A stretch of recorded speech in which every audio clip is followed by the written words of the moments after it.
Good afternoon, everyone, and welcome to the next installment of NACDA's virtual programming lineup. I am Bob Vecchione, NACDA CEO, and we are excited to have so many of you with us today to discuss such an important topic.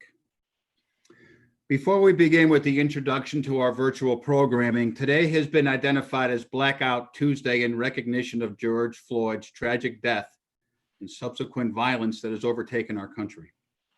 As educators of young women and men, we now need more than ever to listen to the voices of our student athletes to bring heightened awareness to the racism and oppression in our country. NACDA's Blackout Tuesday message is as follows. We stand with the nation's athletics directors. We stand with your staff. We stand with your student athletes. We stand with your institution, fans, and communities.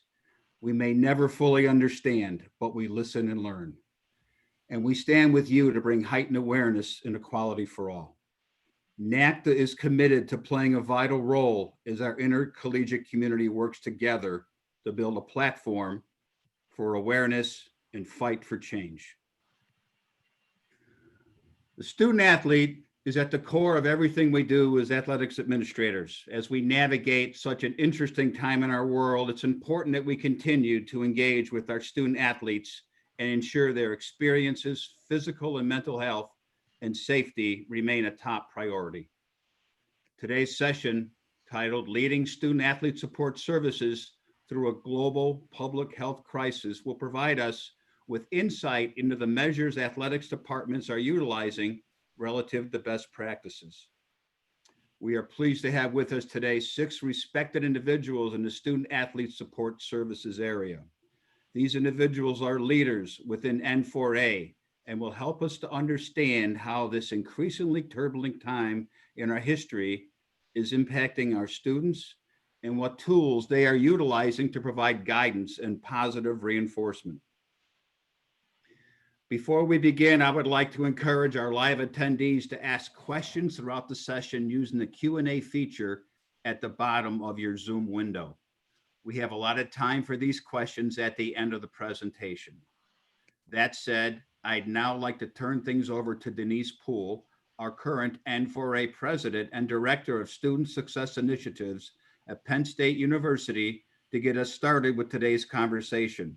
And thank you for joining us. Denise? Thank you, Bob.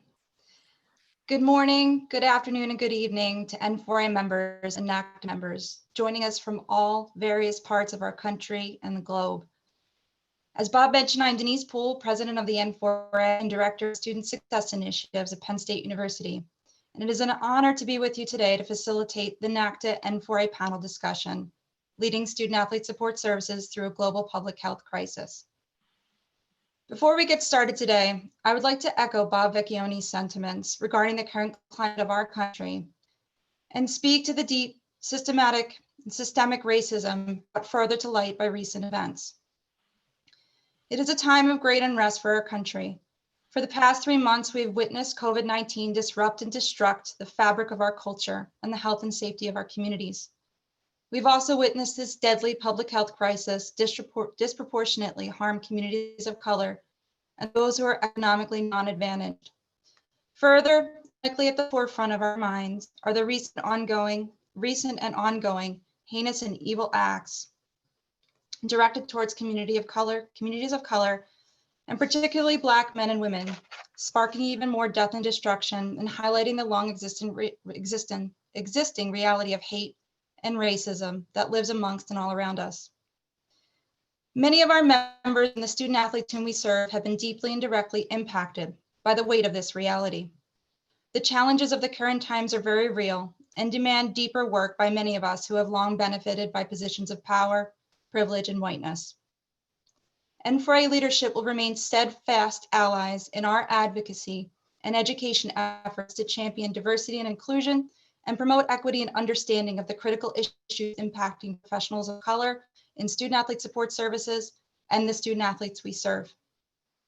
On behalf of N4A leadership, our hearts go out to everyone impacted, especially those with a lived experience of racism and/or injustice. Today, we have the unique opportunity to spend the next hour together, albeit virtually, for a conversation with a handful of industry leaders who together possess many decades of experience overseeing student-athlete support services. We'll find out a bit about how their experiences have helped them as they provided leadership to their units through a time of remote learning and social distancing, and what they have learned thus far through the process. We will be breaking today's conversation down into 4 topic areas: academic support, student-athlete development and wellness, staff wellness, and department and institutional leadership. And we will wrap up our conversation, as Bob mentioned, with a Q&A at the end. I'll be directing most of my questions to the panelists directly, but I have also reminded all of our panelists to raise their hand via the participant panel in Zoom if they'd like to add any additional thoughts to any particular response. I'd like to now ask our panelists to take a moment to introduce themselves with their name, institution, and position title. And Kim, we'll start with you first. All right. Thank you, Denise. Welcome, everyone. My name is Kim Durand. I'm the Senior Associate Athletic Director for Student Development at the University of Washington in Seattle. Next, we'll go to Ursula. Good morning, good afternoon, welcome. My name is Ursula Gurney. I'm a Deputy Athletics Director and Senior Women Administrator at the University of Missouri in Kansas City. And next we have Joe. Hi, everyone. Joe Luckey, University of Cincinnati, serve as Senior Associate Athletic Director for Student Athlete Support Services. And Jackie. Hi, everyone. Jackie Nicholson. I'm Associate Athletic Director for Academics and Compliance and Senior Women Administrator at Albany State University. Last but not least, we have Magdi. Yeah, hi, everybody. Magdi Shahawy here, Deputy Athletic Director, Academics and Student Development at the University of Georgia. Thank you so much. So beginning with the topic of academic support, I'd like to kick things off with a question for Magdi. Magdi, it is without question that many of us have found ourselves scrambling to quickly and efficiently flip in-person services over to a remote and virtual setting. I'm wondering if you can share with us how you might view any of the changes and adjustments that your academic support unit has made to the regular service as improvements and potential improvements, and also which new practices you may consider continuing into the fall 2020 semester. Denise, well, first of all, we saw actually we could get a lot done virtually.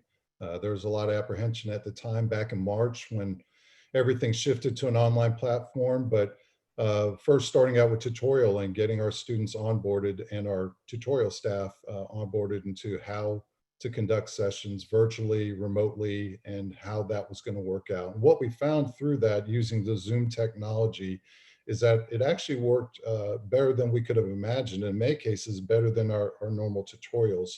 Number one, we thought that the quality of tutoring improved mainly because all of our Zoom sessions were recorded as well as periodically monitored by hosts dropping in for evaluations. So tutorials were more efficient. There wasn't as much socializing going on that wasted time between the student athletes and tutors.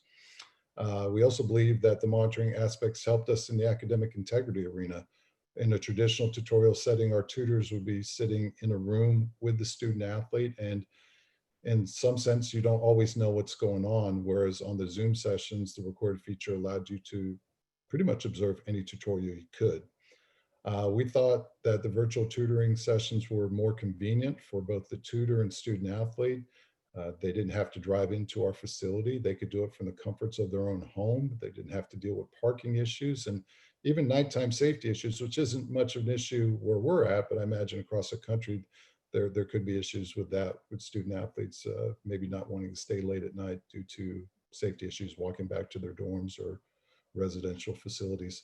So overall, we felt very good moving forward. We do plan to actually conduct our tutorial, basically our subject tutorial sessions via the Zoom format for the foreseeable future. We thought it worked well. What that allows us to do in our facility is really reserve space more for academically at-risk student athletes, where we could do in-person work with them, with the learning specialists, with our mentors, and conduct structured study sessions without the distractions of having everyone hosted in our facility.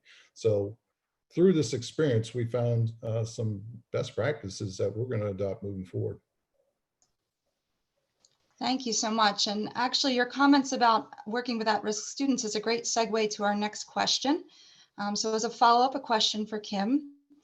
Kim, how have the changes that you've implemented at the University of Washington helped provide heightened support or perhaps added some challenges when working with your more at-risk student athletes? Yeah, great question. I'll first do a shout out to our quarter friends. Many of us are still in spring quarter. We're week 10 of a 10-week quarter and then we'll enter finals week. So we're still in the thick of things. And I think we've learned a lot along the way. I think a couple of things, not really echoing a lot of the things that Magdi said. So much of what we had to do, we had to kind of adapt on the fly. And some things that we probably weren't necessarily anticipating that were going to become challenges when we had to move to a remote situation with our student athletes virtually all over the world.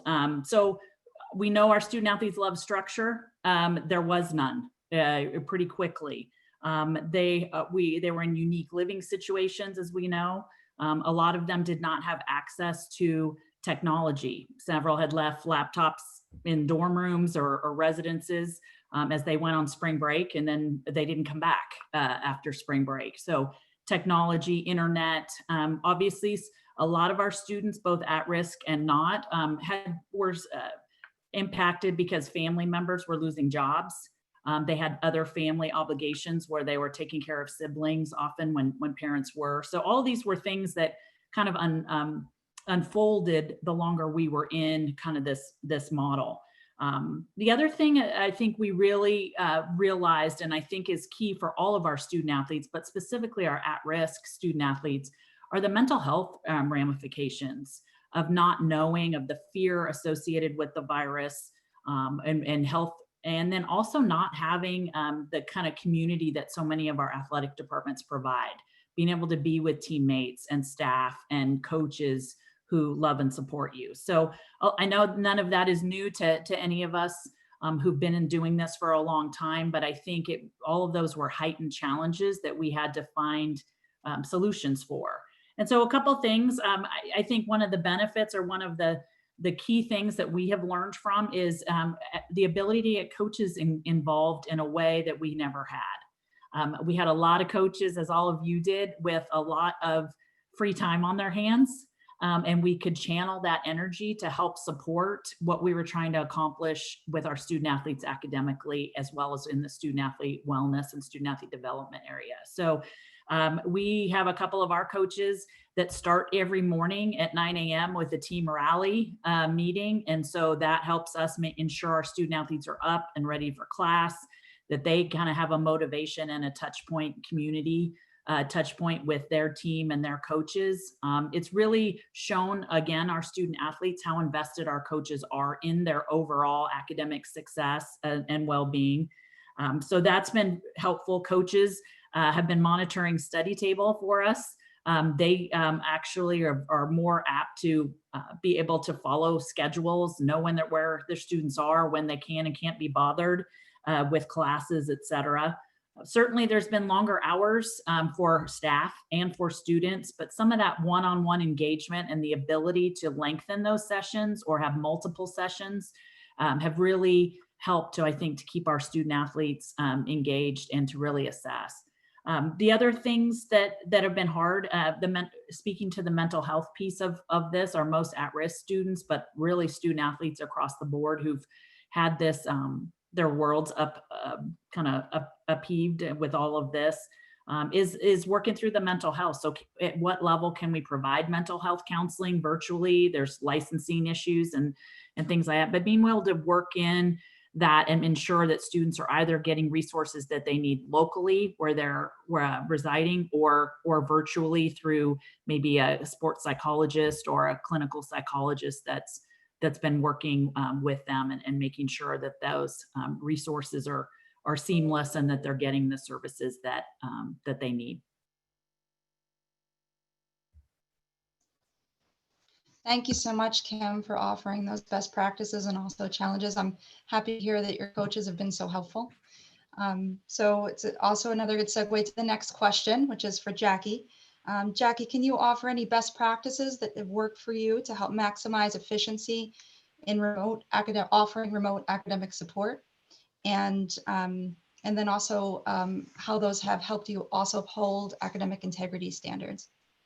Well, I think I'm just going to continue off of what Kim just started and talking about our coaches. Coming from a smaller institution where academics falls under me and compliance, and our 2 advisors work on campus, centrally located, not in athletics. Had to rely on my coaches a lot to step in to help with that academic piece. So our coaches did most of those weekly check-ins with the students to see how they were doing and making sure they were submitting assignments and submitting them on time. And then we did a lot of things in reminding students of resources that were on campus. The university did a really good job of making sure that we had, tutoring available for all students on campus, not just student athletes, and sending those out. Mentoring programs are still available and working for our students. The advising on campus, they did a really hard push on advising and making sure all advisors had at least 2 touch points with those students on campus. The Writing Center remained open, career services. Every time something went out on the university side, I made sure I resent it to our student athletes. I'm pretty sure they got tired of those academic emails from me as well. They got it from universities and they got it from athletics as well. So making sure they understood that. Reminding them that having integrity is doing the right thing when no one is looking. Even though you are sitting at home, it's easy to cheat for 2 seconds, but you can get caught very quickly because now professors are really paying attention to it. So reminding our student athletes of that. I did send out, when this first started, University Honor Policy and Honor Code, and sent that out to all of our students. And I sent it out to SAC on our group meet just to say, hey, please remind your student athletes that the University Honor Policy and code is still in place, even though we're still operating virtually as well. And then make myself available for our students. Sometimes they want to reach out when they have questions and ask those questions, where it's easy to walk into my office and have that question. I made sure I set up those virtual Zoom hours, which means I had to get dressed every day, at least from the waist up, and be available for those students. So that was very important for them to have that touch point and ask questions, and then ask them how they were doing in class. And I did get on the Zoom calls with them and checking in with them. So those are some of the big things that we did, but making sure we really engage our coaches. That was the easiest way for us to get through this academic piece and make sure we stay on top of it, was working through our coaches, and they were a big help, and hats off to them. For all those who did step into that academic advising role over the last, I would say, 10 to 12 weeks for all of our students. Thank you so much, Jackie. And I'm happy to hear your coaches have been involved as well, and that you've been able to mobilize SAC to help strengthen that peer-to-peer voice, which is so important and critical. So before we wrap up on the academic section of our discussion today, I'm just going to ask if any of our panelists have any other comments that they'd like to add before we move on regarding academic support services specifically. Denise, I might just add one thing. A lot of our students, as we said, didn't have technology available. Just want to remind everyone they can utilize the SAF or other resources to provide laptops and hotspots. I think for, at least within our conference, there was some confusion about that, but those can be considered necessary academic expenses, and can be, the SAF can be utilized to present those. I know I was on a first name basis at the UPS store because we were shipping laptops and hotspots to help with students, but I just thought that was kind of important to include for folks. Very important. Thank you so much, Kim. I appreciate that. And Kim, I have you, and we switch gears to student athlete development and student wellness. Just another question to direct to you. You spoke a little bit about mental health, which is so critical right now, making sure that we have a pulse on doing temperature checks with our communities.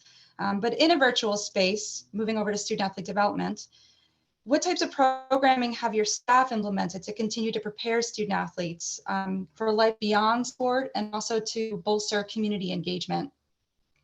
The first thing that happened, and it happened unfortunately pretty suddenly, is we had quite a few student athletes who had secured internships for the summer.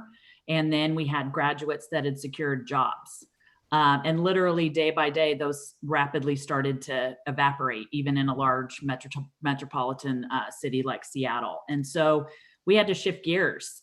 We were used to, at this point, kind of being in full mode to assist with, student athletes' resumes and interviewing and kind of helping them through multiple steps of an interview process as they were kind of getting ready to launch. And a lot of that evaporated, and suddenly students that we were excited had other opportunities didn't anymore. And so a couple of things that we just were able to do. One, we shifted a lot to kind of specifically resume workshops that we could be done virtually, one-on-one and small groups. We suddenly had student athletes that had more time because they weren't practicing and they were handling their academics, but there was a really kind of initially a dramatic interest in getting moving in kind of the career services field, both for kind of younger freshmen, sophomore, juniors. And so we really shifted that. The other thing we were able to do is tap into a lot of professionals, alumni, et cetera, that were willing to do informational interviews. Again, suddenly scheduling some of those weren't as big of a challenge. And so we had large numbers of alumni and other mentors that were willing to do informational interviews and help our younger student athletes start that process. So it helped us, to kind of focus on those services and shifting slightly around that. The other things, we finished our Leadership Academy programming online. We actually had some opportunities to bring in other speakers that were available in different time zones that we suddenly didn't have to fly in to make those available, so students could finish the Leadership Academy, but bring in other guest speakers as needed. Our athletic director could do as many SAC meetings as she wanted and engage with them and kind of have that connection, which she strived to do repeatedly, but again, as schedules often prevent those challenges. We had some of our affinity groups, so student groups around health. We have one called Healthcare Huskies that are for our student athletes that are interested in pre-med or health services. So it was easy then to tap into, again, resources and do virtual meetings instead of having to coordinate an evening time that we typically had done that. Really important, especially with what's going on in our country. We created opportunities for our SAC, but also our Black Student Athlete Alliance and our peer advocates that help focus on mental health and wellness, for them to do regular meetings and continue as a group to kind of provide resources as well as safe spaces for our student athletes, whether it's around mental health issues or things they were seeing with their teammates. Or obviously, our Black Student Athlete Alliance has been very engaged for a number of weeks, but they're an active group, creating forums, bringing in guest speakers, creating safe spaces for our student athletes to talk through some of that. So I think it was just a change of focus and delivering similar programmings, but getting creative and adapting and really taking advantage of some of the lack of structure that surrounded us in other areas. In doing that. The last thing I would just say is obviously getting creative around virtual graduations. Most of you on this viewing today have probably already done that. We're a week and a half away from that, counting the days, but I think a lot of collaboration I've seen around the country with folks coming together and really trying to make that special for the graduating seniors. Last thing I'll mention, one thing that I would really highly recommend, we were able to provide a mindfulness app for all of our student athletes called Headspace. A lot of times schools can get resources, but that's really helped our student athletes as they're feeling this anxiety and stress. There's meditations that are available, everything from 2 to 5 minutes to much longer. And that's something our tutors and our staff have been working with our student athletes on, as well as our psychologists. So I think that's a good resource that certainly has been helpful for some of our student athletes as they're facing the anxieties that our world is providing recently. Thanks so much, Kim. Those are some great examples and best practices. Thank you for sharing. I see that Magdi's hand is up. So Magdi, I'll give you a chance to add any details you might want to Yeah, I add. just thought it would be good to add on to what Kim said. We saw a lot of the same things that Kim saw at the University of Washington, and we made the decision that we had to be very intentional about reaching out to our student athletes. We took our SAC and our Leadership Academy, and we had weekly meetings with them, with our athletic director and executive team, just to update them on what's going on, give them space to ask questions. We just want to make sure that we provide our student athletes as much information as they could and to relate to our teammates, and then also to directly engage with our behavioral medicine team with our student athletes in forums. We call them dog wellness sessions, where they would engage to see how our student athletes were processing and coping with what was going on in our society from a mental wellness standpoint. And to Kim's point about the mental health, that obviously was a big concern for us. And we saw with our behavioral medicine team that the telemedicine component was working out equally, like I mentioned in tutorial, equally well. We saw that there was a lot of benefits for our student athletes who were seeing our clinicians in that space, that the convenience factor as well as the privacy factor really lended itself to very effective sessions, to the point where we see continuing in that manner moving forward, where the only in-person would be with extreme cases or the initial onboarding for new behavioral medicine cases. Thank you, Magdi. So we've talked a bit about our support for our current students. I'd like to switch the focus slightly in the next question. I'm going to direct the next question to both Joe and Ursula, starting with Joe. How has your staff started to prepare to educate and engage incoming student athletes on department and university policy? Thank you, Denise. We began our summer bridge program actually yesterday. So our football, men's and women's basketball program, we began a remote summer bridge program yesterday. The staff used the month of May, once the spring semester was completed, to put together programming and adjust very quickly to a remote summer. Our team, led by our Director of Learning Services, Jen Sturm, and our learning specialists and then counselors assigned to those sports, then communicated with the coaches and the individual student athletes that were incoming. We worked with the coaches to set a remote time in which the content would be shared. We looked at a period in the month of June and July in order to do this. And the goal was to try and keep everything as whole as we could, given what we had done in previous summers. At the same time, we started looking at orientation programming for other sports.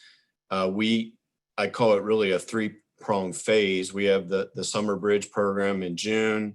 Then in July, we have volleyball, women's soccer coming in that we do programming. And right now we're working on a return to campus for those sports. And then we have all the other sports coming in August. And right now we have begun exploring opportunities to do some remote orientation and deciding what content would be in person versus remote.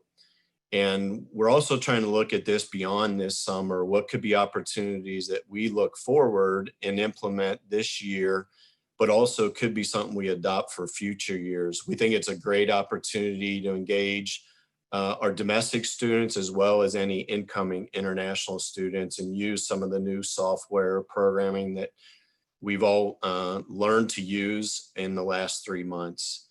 And right now, that's what's really important to us, is trying to see what can be short-term, but also long-term. We use Game Plan. What would be opportunities through Game Plan with modules? And our university went to a remote orientation, and they are using Canvas and a course that students can go into, and there's programming they'll be doing there. So we're trying to learn from campus's new plan, what we can piggyback there, and then what would be other opportunities that we feel the student athletes specifically need and put into play for August.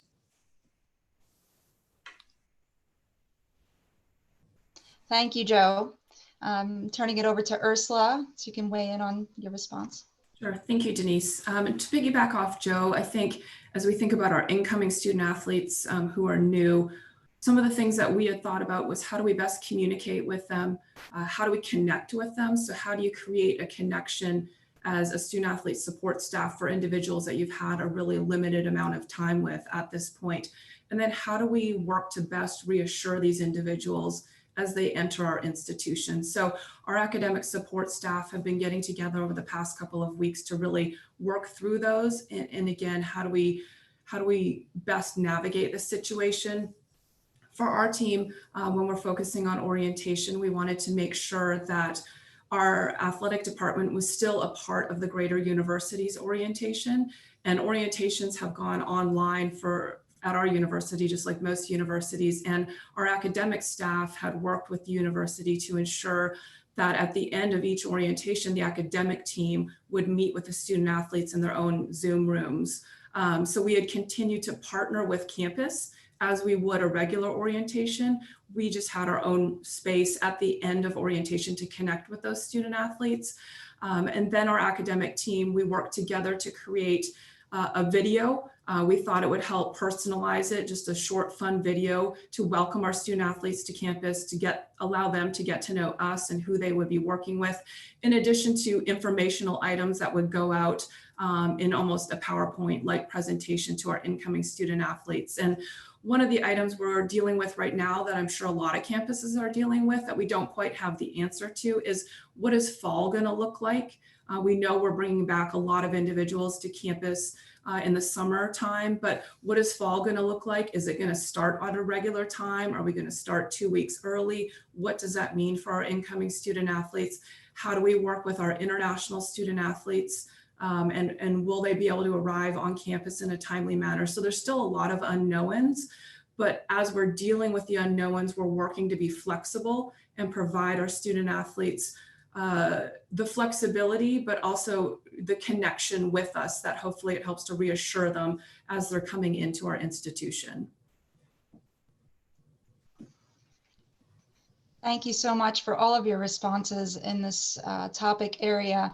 As I've been listening to you, I'm hearing this trend of really just that relationship building and the collaboration piece that has become oh so necessary as we move forward to lean on supports that you have access to within your campus network and your system, to really with sharing that there still are unknowns as we do communicate, but really kind of weighing a little bit more heavy on that relationship building and that connection, building that connection, not only maintaining it with your current students, but building it with your incoming students. So thank you for sharing.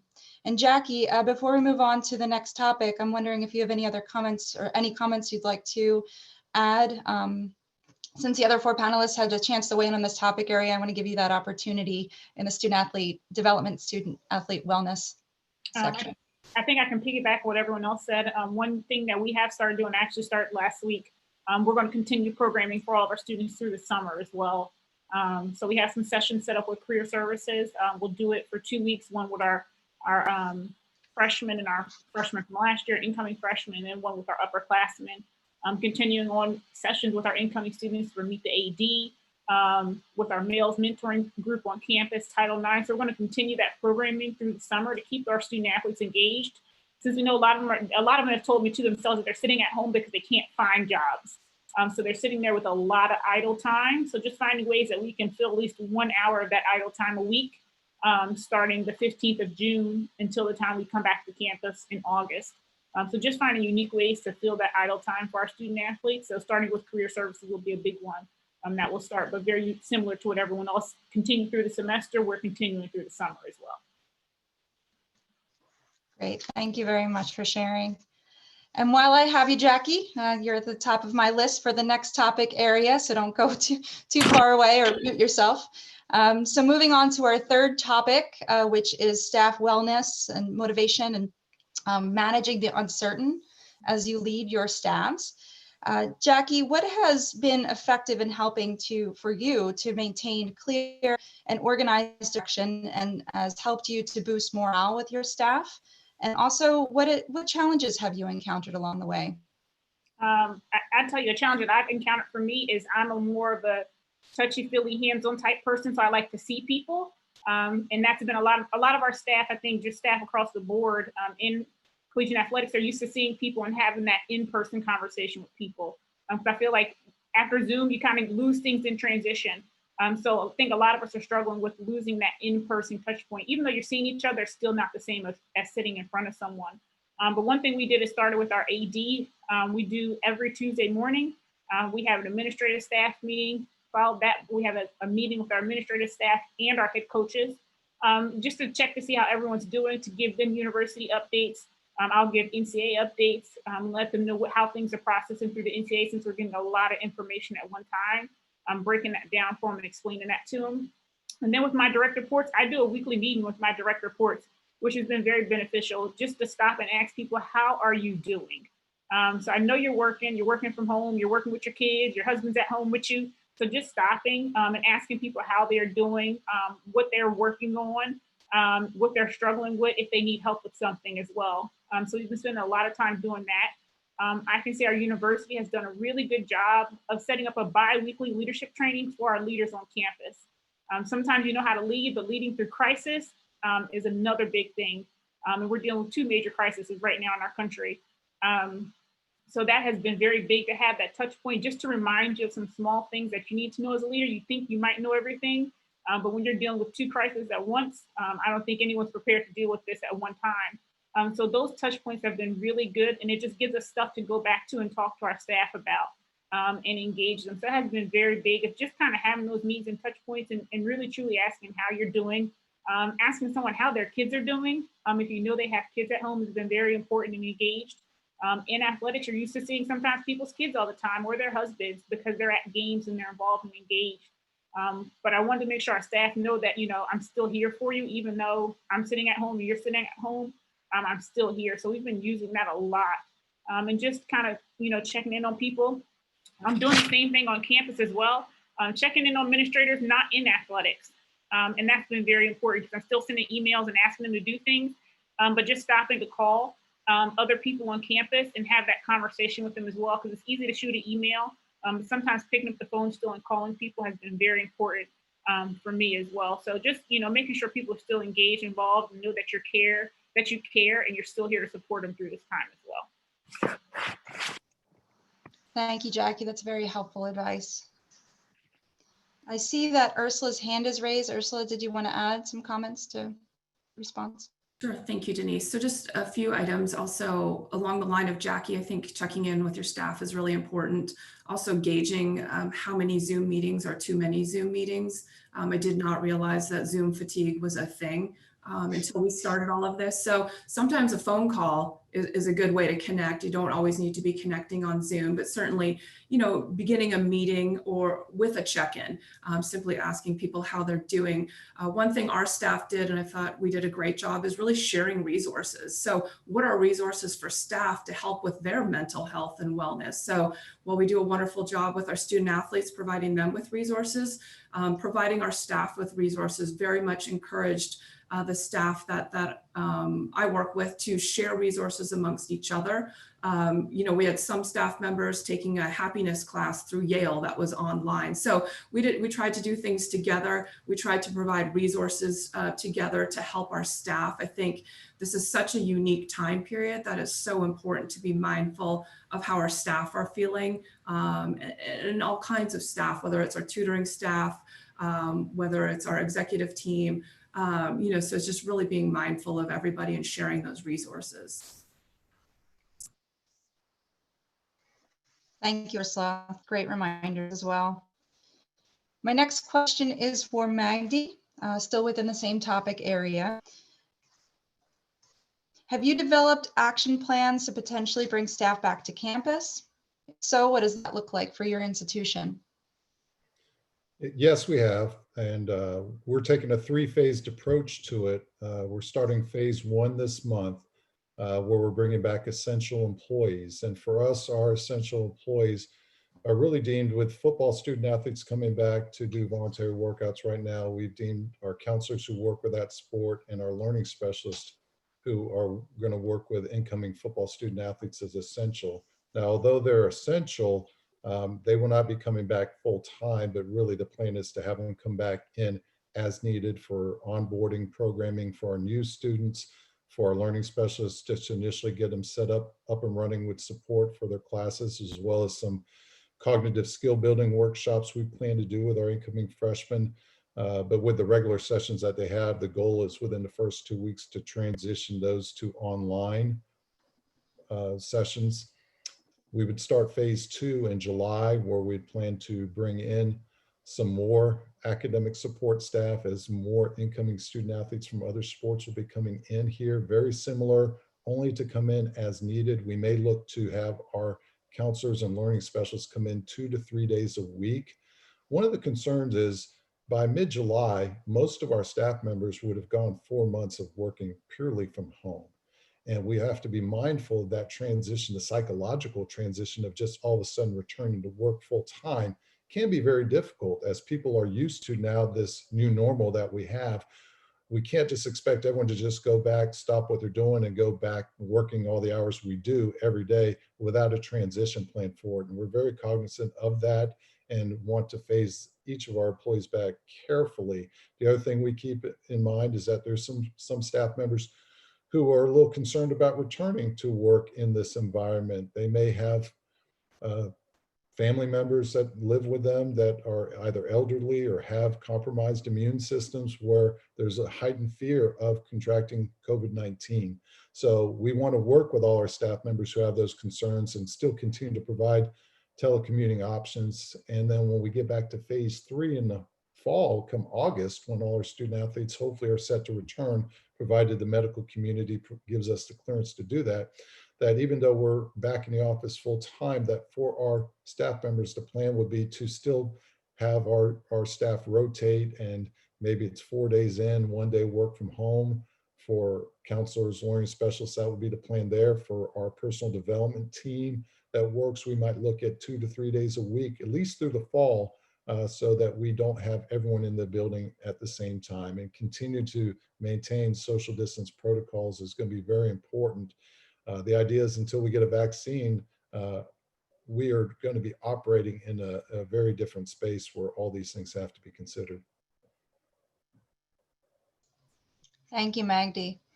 And I thank you so much for sharing your plan, and I'm sure others are starting to develop plans or have already enacted plans of their own. I think it's important, something you mentioned, to just continue to emphasize, as much as many of us are anxious to get back to a normal, that there will be an adjustment phase and that we're dealing with a new normal and we're still dealing with a level of uncertainty. And so adapting to that new normal and having patience and continued grace, as Kim Durand has, and I have had conversations about previously, and others I'm sure, is important in that process as we all move forward. So does anyone else have any comments that they would like to add to either Magdi's response or anything pertaining to this topic area of staff wellness and motivation? All right, then we'll move on to our fourth and final topic, which is leadership. That's both in school department leadership. And so our first question is for Ursula. How have the current challenges created practices that will inform or enhance future collaboration or understanding of other functional areas within your department? Thank you, Denise. One of the things as we began, when we found out we were probably going to be leaving campus in mid-March, we understand that there are a lot of student athlete support units that service our student athletes. So we have academics, student athlete development, compliance, sports medicine, sports performance. We knew that each one of those was such an important piece of the puzzle that we wanted to ensure that those units were functioning as best as possible together.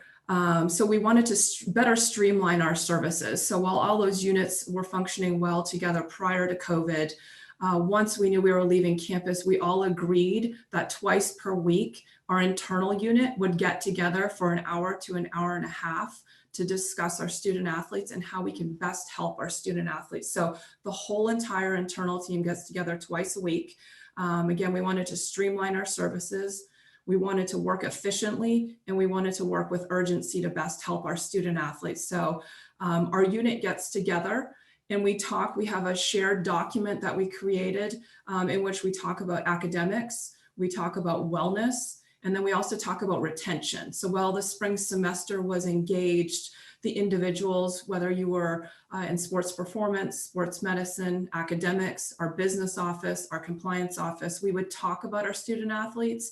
And we wanted to do it to best wrap support around them. So perhaps the academic unit was not able to reach our student athletes, they were being unresponsive, yet their athletic trainer was able to reach them and they were more responsive to them. So the academic team could help deliver the message to our athletic trainer to maybe help them get the student athlete the message that they needed to do something for the academic team or attend their tutoring appointments, whatever it might be. And we've actually found this to be one of the most effective spaces for all of us to really learn and grow, not only learn about each other's roles within the department, but we've done a lot of dialoguing on how COVID has impacted our department. We've created a lot of policy that we've presented to the athletics department. We've come together to talk about returning to campus and what does that look like and how do we coordinate the internal unit together to best provide support, not only for our department, but our student athletes. And we have found the dialogue and the streamlining of our internal units together at a heightened level by all coming together at least twice per week as something we want to continue because it's been so effective in getting everybody around the table or Zoom room together. And we've all committed, because we've acknowledged this has been helpful, we've all committed that when we get back to campus and we start moving in 100 different directions, that we need to stop and continue to engage in these types of meetings because they're in the best interest of our student athletes. So that's one difference that we have done. The other difference is we've really come together around behavioral health. So many members of our internal unit, including sports medicine and our academic team, select members have come around with our behavioral specialists to talk about the mental health and wellness of our student athletes and how we best partner to ensure that no one's slipping through the cracks, that our student athletes have the services they need, and that we're also delivering the message, whether it's the behavioral unit or our internal unit. We've also created coordinated communication. So we want to make sure our student athletes are having touch points from members of our internal unit, and coming together has allowed the internal unit to create coordinated touch points. So we use Teamwork. So whether we're sending a message out through Teamworks, whether it's an email message or a text message, again, we try to do a variety of touch points with our student athletes. We've also been able to create that coordinated communication. Thank you so much, Ursula. So again, in that response, hearing a lot of themes and emphasis on coordination and collaboration and really coming together in a true partnership to help move things forward. I'm just sort of curious, just a question that came to me listening to your response. Has anybody had any moments where as a group, as a department or an institution, you've kind of arrived to to a conclusion that, you should have been doing a practice all along because of coming together, because of what you learned through this process so far? Is there anything that kind of comes to mind?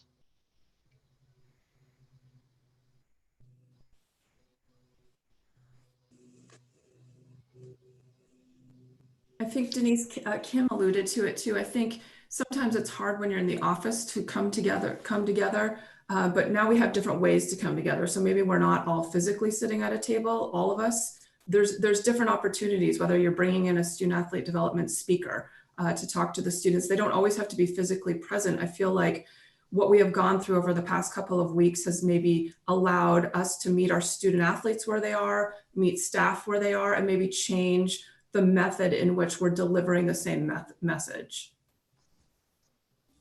Thank you very much for sharing. So our final question within this section will be for Joe.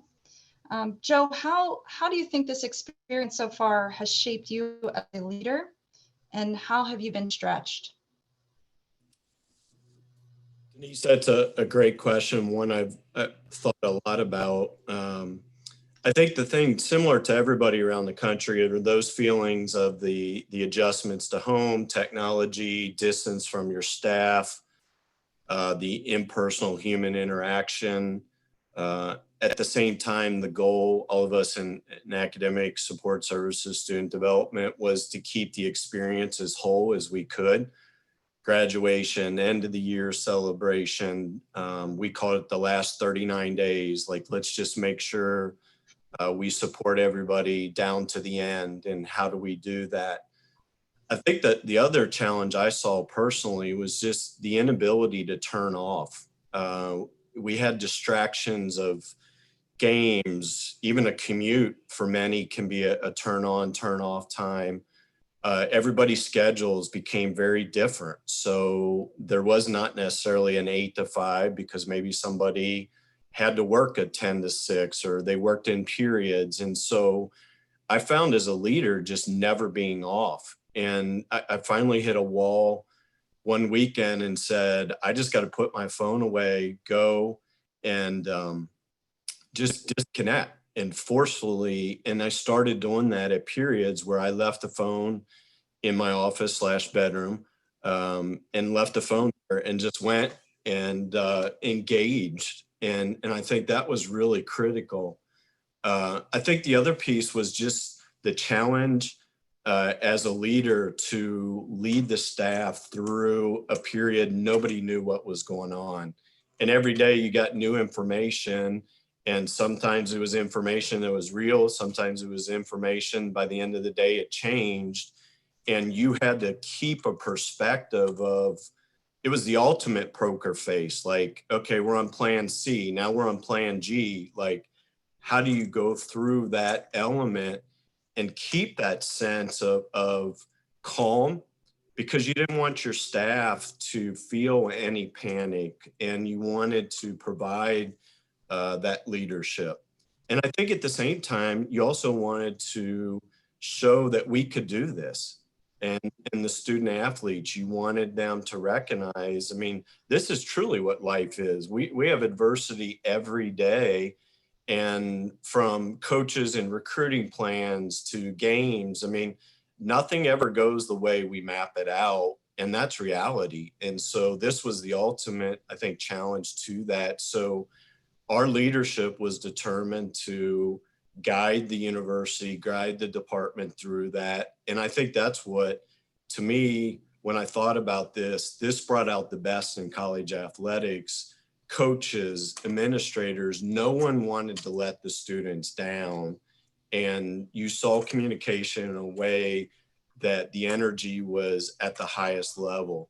And if we can continue that, we have a lot of things that we can accomplish as a profession. And I think the thing I ended on, it challenges us to continue what I have always believed about being innovative, about being impactful, but also inclusive, because we need each other. There's no one in the department that can run their area without the support. For us, we have to have compliance. We have to have sport administrators. We have to have head coaches. Everybody has a part in this, and the ability to rally everybody together was really critical. And the last piece I'd end on is I read an article, it was in Inc.com last week, and it said, flexibility makes you a stronger leader. There was no better time for that article to come out than right now. And so that's how I've been, I think, challenged, stretched, and felt as a leader. Joe, I think you froze on my end, and I'm not sure if that was the experience for everyone, but would you mind just repeating the quote? The article from Inc.com this past week, I thought was really powerful. And it's called Flexibility Makes You a Stronger Leader. And I thought that was really impactful for me, thinking about today's thing and all of us and what we've gone through the last 4 months and are going to continue going through probably for another year. Thank you so much, Joe, and thank you for repeating that. I see that, Kim, your hand is raised. Did you want to add comments? Yeah, I couldn't echo more strongly what Joe said. I think it really stretched us as a leader. One thing I think became very apparent to me and kind of as a leader was that I needed to be authentic and vulnerable, because I think as helpers in our profession, we want to fix everything, right? A student athlete comes in, they have an issue. Naturally, we try to fix it. And we have been and will continue to be in this zone where we don't always have answers. Most of the time we don't have answers and we can't fix it. And that was a real struggle. And in addition to all of that, so being able to to share that openly with your staff and all of that. And then the other thing I would just say, and this is really a plug for N4A, we can all be exhausted with this, right? I mean, I think on the weekends, I sleep a lot to recover from everything that goes on during the week. But the thing that has kept me going is being able to do Zoom calls with colleagues, with partners across the country, so that you can kind of recharge your batteries too, because especially as leaders, we spend a lot of time taking care of everybody else. And being able to get on a Zoom call with colleagues, whether it's a PDI track or other colleagues that you have been on a committee with, or other leaders that have been, like many of us, in the business for a long time, that's what keeps you going. And so I just encourage people to take advantage of that, recharge your batteries as a leader, not only from best practices, but laughter and support has been really helpful. And I think this is an organization that provides that in spades. And I really just think it's worth taking the time to do, to take care of yourself and to help you be a better leader. Thank you so much, Kim. So with that, we'll wrap up our fourth and final topic area and move on to our Q&A section of the discussion. I want to thank everyone, all of our participants who submitted questions throughout this discussion. We'll likely not have time to get to all of the questions today, but we'll try to address as many as we can, as many as time will allow. So moving over to a question that we received, someone wrote in, what is a best practice for a student athlete who is challenged when it comes to online courses? One of my men's basketball players fell from a 3-2 to a 2-0 because they are used to classroom interaction, and they gave up because their fear of failure electronically took over. Anyone want to raise their hand and address that question?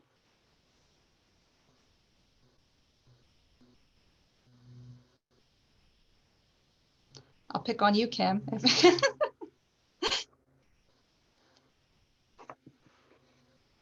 I think it's real. We're still facing it. And I think what we have learned is just small bits of motivation, right? And trying to get creative. One of the things that's great when we have our student athletes in person is, what makes them tick. And if they need to get up from a tutoring session and walk around your facility because they can't sit for long periods of time, something like that. I can speak for myself. Online learning would not have worked for me as a college student. And so I think just trying to get creative about how you can keep them engaged, and break things into chunks so that they can kind of do it. And then I think a lot of it is being a cheerleader, whether that's you as an academic professional or coaches. Sometimes those little cheerleading moments, or the, hey, you're down, you've gotten through another week, just kind of those things to keep it simple, but try to keep positive and keep them motivated is just the only thing I can think of, to be honest with you. I think that struggle is real, and we're all facing it. Absolutely. It's a very real struggle. And there was another question that came in that addresses some of the same concern on a more broader scale, and just asks, how have your universities been addressing any gaps in online learning skills for your student athletes?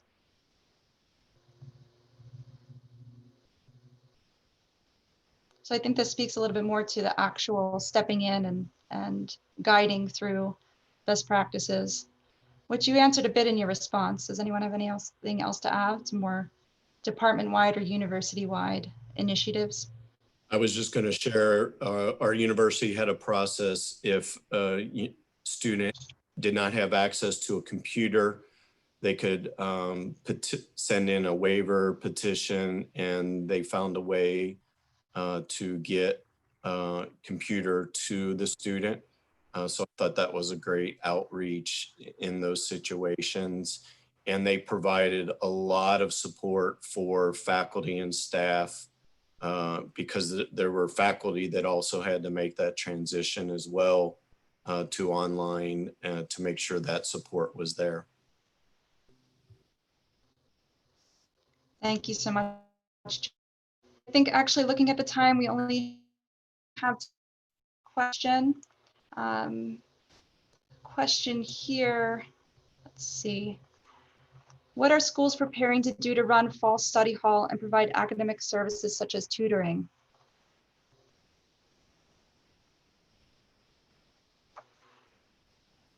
Denise, I can jump in.